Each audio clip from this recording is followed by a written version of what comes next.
Hi friends, welcome to Relax Recipes. இன்னைக்கு நம்ம பார்க்க போறது மார்னிங் ரொட்டீன் vlog தாங்க. இதுதான் நம்ம சேனலோட ஃபர்ஸ்ட் vlog. அதனால फ्रेंड्स ஸ்கிப் பண்ணாம கடைசி வரைக்கும் பார்த்துட்டு எப்படி இருந்ததுன்னு கமெண்ட் பண்ணுங்க. மார்னிங் கிச்சன் இப்படி தான் இருக்கு. நைட்டே நான் ஓரளவு க்ளீன் பண்ணி வச்சிட்டேன். இந்த குளிர்ல நைட் பாத்திரம் கழுவுறதுக்கு ரொம்பவே சிரமமா தாங்க இருக்கு. ஆனா கழுவி வச்சிட்டா காலையில நமக்கு சமைக்கிறதுக்கு ஈஸியா இருக்கு. அதே சமயம் காலையில நமக்கு தேவையான அத்தியாவசிய பொருட்கள் டிஃபன் பாக்ஸ் இதெல்லாம் நல்லாவே காஞ்சிருக்கும். வழக்கமா நான் பாத்திரம் கழுவுனா அந்த ட்ரேயை தூக்கி அப்படியே ஓப்பன் ஸ்பேஸ்ல வச்சிடுவேன். நைட்டுங்கிறதுனால நான் வந்து அதை திண்டுலயே வச்சிட்டேன். இப்போ மார்னிங் ஒரு 5 o'clock இருக்கும். இன்னும் வெளியில விடிய கூட இல்லைங்க. சரியான மழை நைட் எல்லாம்.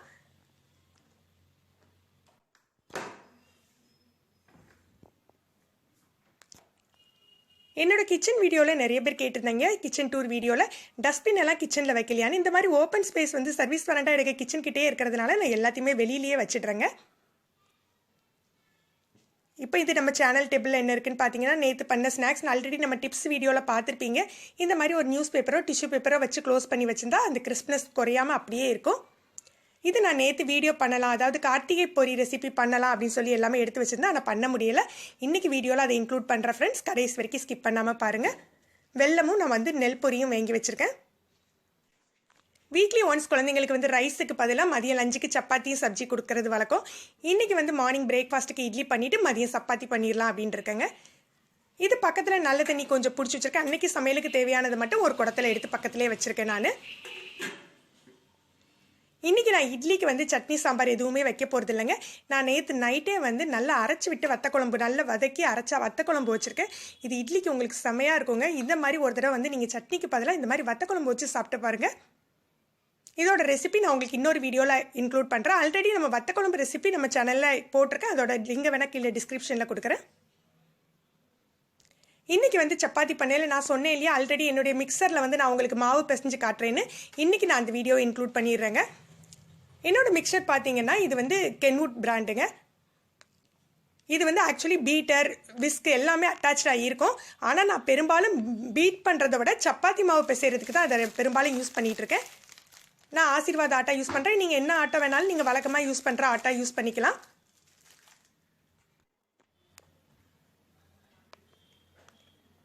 இந்த பீட்டர் பார்த்தீங்கன்னா இந்த மாதிரி ஒரு கம்பி கொடுத்துருப்பாங்க. இதுதான் மாவு பிசைறதுக்குள்ளது. இந்த சைடில் உள்ள பட்டனை ப்ரெஸ் பண்ணிங்கன்னா மேலே உள்ள டாப்பை ஓப்பன் பண்ணிடலாம்.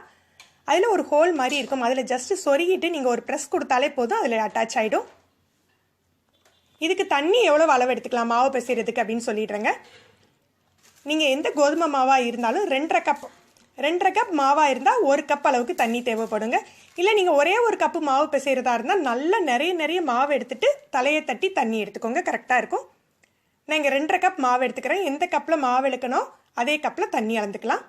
பொதுவாக சப்பாத்தி மாவு பிசையில ஒரு டிப்ஸ் என்னென்னா, நம்ம நார்மல் தண்ணியை விட்டு பிசைறதோட லேசாக ஹாட் வாட்டர் விட்டு பிசைஞ்சிங்க அப்படின்னா மறுநாள் வரைக்கும் அந்த சாஃப்ட்னஸ் கொஞ்சம் கூட குறையாதுங்க. இன்றைக்கி நம்ம அப்படி தான் பிசைய போகிறோம்.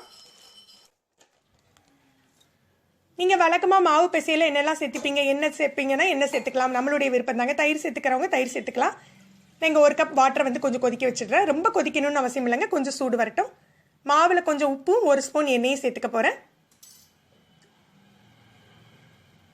ஜஸ்ட் 1 ஸ்பூன் மாவில் சேர்த்துப்பேன். 1 ஸ்பூன் கடைசியில் நம்ம மாவு பிசைஞ்சு முடிச்சாக்கில் சேர்த்துப்பேன். அந்த பட்டனை ப்ரெஸ் பண்ணிவிட்டு டாப் அமைக்கி விட்டிங்கன்னா உங்களுக்கு ஃபிக்ஸ் ஆகிடும். இந்த சைடில் பார்த்தீங்கன்னா ஒரு நாப் மாதிரி கொடுத்துருப்பாங்க. அதில் நம்பர்ஸ் கொடுத்துருப்பாங்க. நான் யூஸ் பண்ணி கொஞ்சம் நம்பரெல்லாம் அழிஞ்சிட்டு இது நமக்கு தேவையான அளவுக்கு ஸ்பீடு வச்சுக்கலாங்க. இப்போ லேசாக இது கிளறட்டும். அதுக்குள்ளே நமக்கு தண்ணி சூடாயிடும். நம்ம தண்ணியை சேர்த்துடலாம். இந்த பாத்திரம் பார்த்தீங்கன்னா ஒரு அலாய் பாத்திரம் மாதிரி கொடுத்துருக்காங்க. அதனால சூடெல்லாம் ஒன்றுமே செய்கிறதில்ல. நமக்கு விருப்பப்பட்ட இந்த மாதிரி ஹை ஸ்பீடு கூட வச்சுக்கலாம். ஆனால் பொதுவாக சப்பாத்திக்கு வந்து நம்ம மீடியம் ஸ்பீடில் சுற்றினா ரொம்பவே நல்லாயிருக்கு. மாவு ரெடி ஆகிட்டோம். அதுக்குள்ளே நம்ம டீயை ரெடி பண்ணிடலாம். இந்த டீ ரெடி ஆகிறதுக்குள்ளேயே நமக்கு சப்பாத்தி மாவு ரெடி ஆகிடும். பாருங்கள், இப்போ மாவெல்லாம் சேர்ந்துட்டு 1 ஸ்பூன் எண்ணெய் விட்டுக்கலாம். பட்டனை ப்ரெஸ் பண்ணி நம்ம எடுத்து பாருங்கள். மாவு இப்படி இருக்கும். ஓரங்களில் கொஞ்சம் தான் ஒட்டியிருக்கோங்க. நிறைய அவ்வளோ க்ளீனாக இருக்கும். ஓரங்களை பார்த்தீங்கன்னா மாவும் அவ்வளோ சாஃப்டாக இருக்கும். உங்களுக்கு இப்படி பிசைஞ்சிங்கன்னா நீங்கள் ஊற வைக்கணுன்னே அவசியம் இல்லைங்க. இது அப்படியே எடுத்து வச்சிடலாம். இப்போ நம்ம சப்ஜி ரெடி பண்ணிடலாம். நமக்கு டீ ரெடி ஆகிடுச்சு. நம்ம சப்ஜி ரெடி பண்ணிடலாம். இன்றைக்கி நான் குடமிளகா வச்சு தான் ஒரு சப்ஜி ரெடி பண்ண போகிறேன். ரொம்பவே சிம்பிளான ரெசிபி தாங்க. இதுக்கு ஒரு 3 வெங்காயம் 3 தக்காளி 2 குடமிளகா எடுத்துக்கலாம். மீடியம் சைஸ் குடமிளகா போதும். நான் கொஞ்சம் பெரிய சைஸாக இருக்கிறதுனால 1.5 குடமிளகா தான் யூஸ் பண்ண போகிறேன். சப்ஜி ரெடி பண்ணலையே நம்ம மார்னிங் பிரேக்ஃபாஸ்ட்டுக்கு இட்லி அடுப்பில் ஏற்றிடலாங்க. நம்ம காய்கறி எல்லாம் வெட்டையில இந்த மாதிரி ஒரு நியூஸ் பேப்பர் போட்டுட்டு வெட்டினீங்க அப்படின்னா அந்த காய்கறிகளோட குப்பையை அந்த நியூஸ் பேப்பர்லேயே போட்டுடலாங்க. நமக்கு டிஸ்போஸ் பண்ணவும் ஈஸியாக இருக்கும், நம்ம திண்டும் க்ளீனாக இருக்கும் உங்களுக்கு. அதே மாதிரி தக்காளி கட் பண்ணையில் எப்போதுமே சொல்லுவாங்க தக்காளிக்கு மருந்து அடிக்கிறதில் வந்து அந்த டாப்பில் தான் மருந்து அடிப்பாங்க. அதனால தக்காளியோட அந்த மேல் பகுதியில் தான் உங்களுக்கு மருந்து பட்டிருக்க வாய்ப்பு இருக்குன்ட்டு. நீங்கள் எவ்வளோ தான் க்ளீன் பண்ணாலும் இந்த பகுதியை மட்டும் நம்ம ரிமூவ் பண்ணிக்கிட்டால் கொஞ்சம் கூட பயம் இல்லாமல் வெட்டலாங்க, பயம் இல்லாமல் யூஸ் பண்ணலாம். எண்ணெயில் கொஞ்சமாக கடுகு உளுந்தம் பருப்பு கருவேப்பிலை போட்டு தாளிச்சிடலாம். இதுக்கு காஞ்ச மிளகாய் சேர்க்க வேண்டியதில்லை, மிளகாத்தூள் தான் சேர்க்க போகிறோம். வெங்காயம் போட்டு வதக்கிக்கலாம். வெங்காயம் லேசாக வதங்கினாக்கில் நம்ம தக்காளி சேர்த்துடலாம்.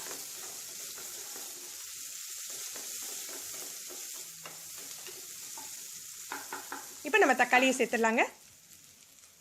குடமிளகாவை மெல்லிசாக நறுக்கிக்கோங்க. நான் ஒரு 1.5 குடமிளகாய் நறுக்கி வச்சுருக்கேன். தக்காளியிலேயே நமக்கு சப்ஜிக்கு தேவையான அளவு உப்பு சேர்த்துடலாம். தக்காளியும் சீக்கிரம் வெந்துடும், நமக்கு உப்பும் சேர்ந்துடும்.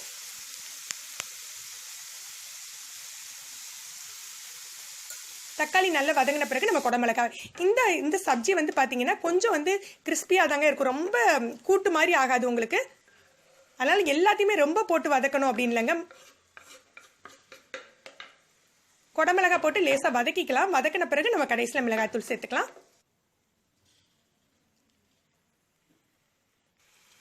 இந்த மாதிரி பாதி குடமிளகாவாக இருந்தால் ஒரு பாக்ஸில் போட்டு வச்சிங்கன்னா உங்களுக்கு கெட்டு போகாது. அந்த குடமிளகாவோட கிரன்ச்சினஸ் அப்படியே இருக்கணுங்க, அப்படின்னா தான் இந்த சப்ஜி நல்லாயிருக்கும். தேவையான அளவு மிளகாய்த்தூள் சேர்த்துக்கலாம். இதெல்லாம் நல்லா சேர்கிற மாதிரி வதக்கி விட்டுடலாங்க. இப்போ சப்ஜி ரெடி ஆகிட்டு கொஞ்சமாக மல்லி இலை தூவி இறக்கிடலாம். இந்த சப்ஜி நல்ல டேஸ்ட் கொடுக்கறதுக்கு ஒரு சின்ன டிப்ஸ் என்னென்னா, நீங்கள் வந்து மேஜிக் மசாலா வேணுங்க. நூடுல்ஸ் மசாலா இல்லை, மேஜிக் மசாலா இருந்ததுன்னா 1 ஸ்பூன் நீங்கள் தூவி இறக்கினீங்கன்னா அவ்வளோ ஒரு டேஸ்ட்டாக இருக்குங்க. இப்போ நமக்கு சப்ஜி ரெடி ஆகிட்டு நம்ம சப்பாத்தி போட்டுடலாம். சப்பாத்தி போடுறதுக்கு தான் அந்த பிளாஸ்டிக் சீட்டு வரைக்கும். எப்போதுமே நம்ம சப்பாத்தி போட்டோன்னா அந்த இடமே உங்களுக்கு வந்து மாவாயிடும்.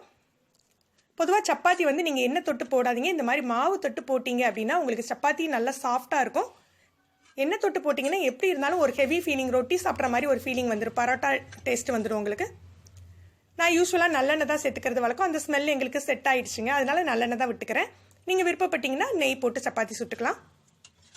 இப்போ நம்ம சப்பாத்தி சப்ஜி எல்லாமே ரெடி ஆயிடுச்சு. நீங்கள் டெய்லி ஹெவியாக தான் சமைக்கிற வழக்கம் அப்படின்னாலும் வீக்லி ஒன்ஸ் இந்த மாதிரி லைட் ஃபுட்டாக செஞ்சுக்கிட்டீங்க அப்படின்னா நமக்கும் ஒரு ரெஸ்ட் கிடைச்ச மாதிரி இருக்கும். நமக்கு அந்த நாள் கிச்சன் கிளீனிங்க்கெலாம் ரொம்பவே யூஸ்ஃபுல்லாக இருக்கும். நீங்கள் இந்த மாதிரி சூடான வெண்ணி விட்டு சப்பாத்தி பிசைஞ்சிங்கன்னா இங்கே பாருங்கள் எவ்வளோ சாஃப்டாக இருக்குன்ட்டு. இது மறுநாள் வரைக்கும் கூட இந்த சாஃப்ட்னஸ் போகாதுங்க. இப்போ நம்ம பேக் பண்ணி வச்சிடலாம். சப்பாத்தி அப்படிங்கிறதுனால நான் ஒரு டிஷ்யூ பேப்பர் வச்சுருக்கேன். எவ்வளோதான் நம்ம சூடு ஆறுனா கூட லேசாக வேத்திட வாய்ப்பு இருக்குது, அதனால் இந்த மாதிரி ஒரு பேப்பர் வச்சுட்டு வச்சிங்கன்னா வேக்காது.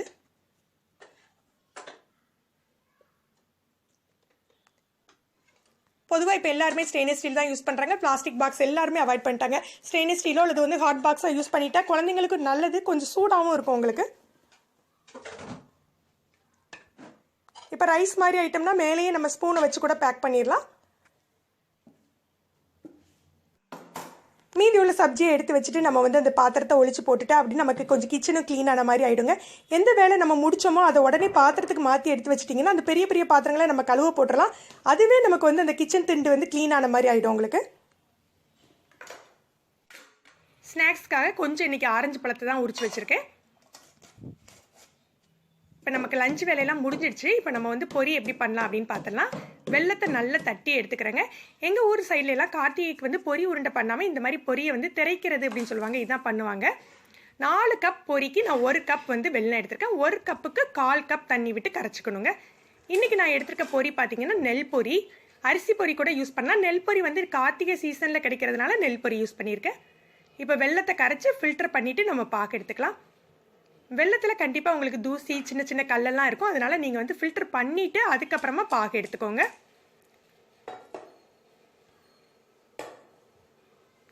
அந்த பாத்திரத்தை லேசாக அலசி வச்சுட்டு நம்ம வந்து பாகுக்கு சேர்த்துடலாம். 4 கப் பொரிக்கு 1 கப் வெல்லம், 1/4 கப் தண்ணிங்க.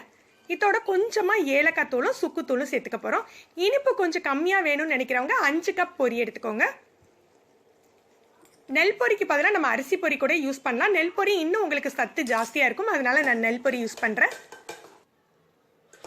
இப்போ பாகு செட் ஆயிடுச்சான்னு பார்த்துடலாம். இதுக்கு பாகு பதம் பார்த்தீங்கன்னா கல்பதம் அப்படின்னு சொல்லுவாங்க. எப்படின்னு பார்க்கலாம். கம்பி பதம், அதுக்கப்புறம் உருட்டு பதம், அதுக்கப்புறம் கல் பதங்க. நம்ம சேனலில் ஆல்ரெடி பதம் பார்க்குற வீடியோ போட்டிருக்கோம். அதோட லிங்கை நான் உங்களுக்கு கொடுக்குறேன், எடுத்து பாருங்கள். இந்த மாதிரி தண்ணியில் போட்டு உருட்டி எடுத்திங்கன்னா இந்த மாதிரி வரும்.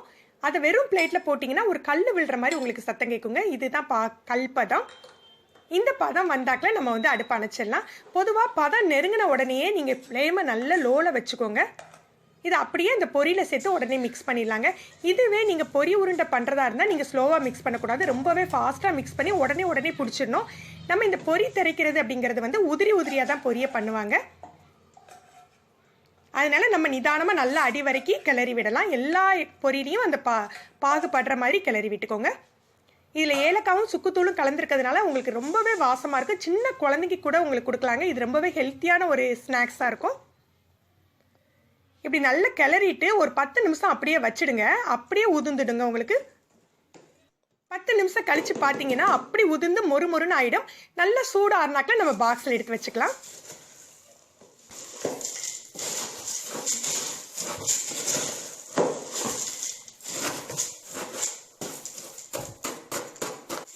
நம்ம கார்த்திகை ஸ்பெஷல் பொரி தயாராகிடுச்சு. ஃப்ரெண்ட்ஸ், நீங்கள் இந்த ரெசிபியை ட்ரை பண்ணி பாருங்கள். பொதுவாக நம்ம என்ன வேலை பார்த்தாலும் கிச்சனில் வேலை முடிஞ்ச உடனே நம்ம உடனே பாத்திரங்களை கழுவுறோமோ இல்லையோ, நீங்கள் அந்த பாத்திரங்களை ஒழிச்சு போட்டுட்டு அந்தந்த பொருட்கள் அந்தந்த இடத்துல வச்சுட்டாலே உங்களுக்கு நமக்கு கிச்சன் ரொம்பவே க்ளீனாக நீட்டாக இருக்கிற மாதிரி தெரியும். ஃப்ரெண்ட்ஸ், உங்களுக்கு இந்த விளாக் பிடிச்சிருக்குன்னு நினைக்கிறேன். உங்களுடைய கருத்துக்களை கமெண்ட் பண்ணுங்கள். உங்களுக்கு இந்த வீடியோ பிடிச்சிருந்தால் லைக் பண்ணுங்கள், ஷேர் பண்ணுங்கள். இது வரைக்கும் நம்ம சேனலை சப்ஸ்கிரைப் பண்ணாதவங்க சப்ஸ்கிரைப் பண்ணி மறக்காம கீழே உள்ள பெல் பட்டனை பிரஸ் பண்ணுங்க. அப்பதான் நம்ம சேனல்ல போடுற புது வீடியோக்களோட நோட்டிபிகேஷன் உங்களுக்கு இமிடியேட்டா கிடைக்கும். மேலும் ஒரு புதிய வீடியோல உங்களை சந்திக்கிறேன். நன்றி.